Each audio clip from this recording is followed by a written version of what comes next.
David Prowse, the man behind the mask, the man who wore the armor, the man who brought the physicality of Darth Vader to life.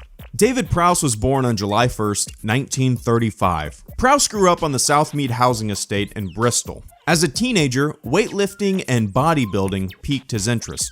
Early in his life, he took a job as a lifeguard at a swimming pool and a bouncer at a dance hall. In 1962, Prowse won the British Heavyweight Weightlifting Championship. He also won this award in 1963 and 1964. You've probably seen David Prowse in other roles and didn't even know that was the guy who embodied Darth Vader. In the 1971 Stanley Kubrick film A Clockwork Orange, Prowse played the role of F. Alexander's bodyguard. In 1972, he was in Vampire Circus as a circus strongman. Another 1972 role was as a Minotaur in a Doctor Who serial titled The Time Monster. In 1973, he played an android in The Tomorrow People. And right before he was cast as Darth Vader, he can be seen in an episode of Space 1999 titled The Beta Cloud in 1976. In 1978, he trained Christopher Reeve for the role of Superman and the following sequels. Prowse trained Carrie Elwes for The Princess Bride in 1987.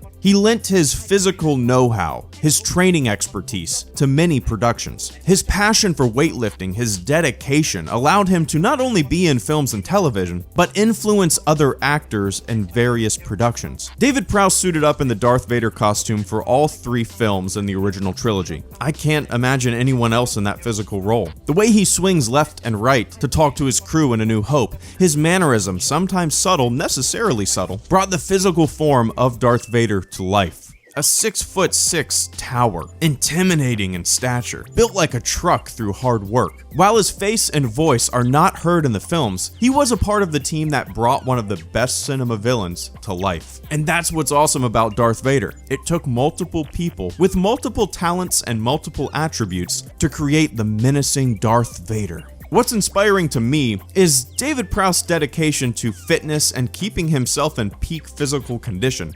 His passion and commitment allowed him to travel the globe doing something that he loved, something that he felt a calling for. Yes, it's awesome that he was able to be Darth Vader, but his personal story just goes to show that hard work really pays off. Reading about his training and accomplishments legitimately makes me want to go grab my kettlebell and exercise for an hour, makes me want to pop in my headphones and run for a few miles. Darth Vader, the weightlifting machine. What's also inspiring about Prowse nowadays is his devotion to the fans. He attends numerous conventions around the globe, meeting with fans new and old, taking photos and signing autographs. It's incredible that through the decades, Star Wars fans remain loyal. New generations come to appreciate roles, whether small or large, and see the importance in everyone's performance. But you don't have to travel anywhere to get a piece of Darth Vader memorabilia. You can visit David Prowse's website and order a personalized autograph. I ordered mine almost 4 years ago, and it's been hanging over my computer monitor ever since. Prowse released an autobiography in 2011 titled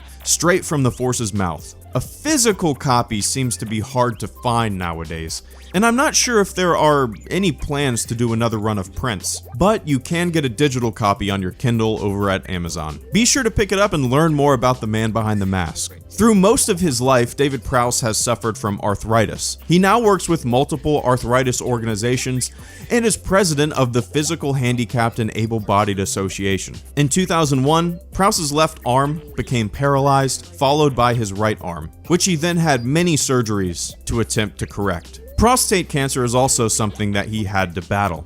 In 2009, he was diagnosed and underwent radiation therapy. Luckily, he has been in remission since late 2009. He found out about his diagnosis after participating in a charity event for prostate cancer. This event led to him being tested and discovering that he had the cancer. So get checked, everyone. Darth Vader is strong and hardy because the man behind the mask is strong and hardy. Thanks for bringing one of the best villains in the history of cinema to life, Dave. We are all grateful.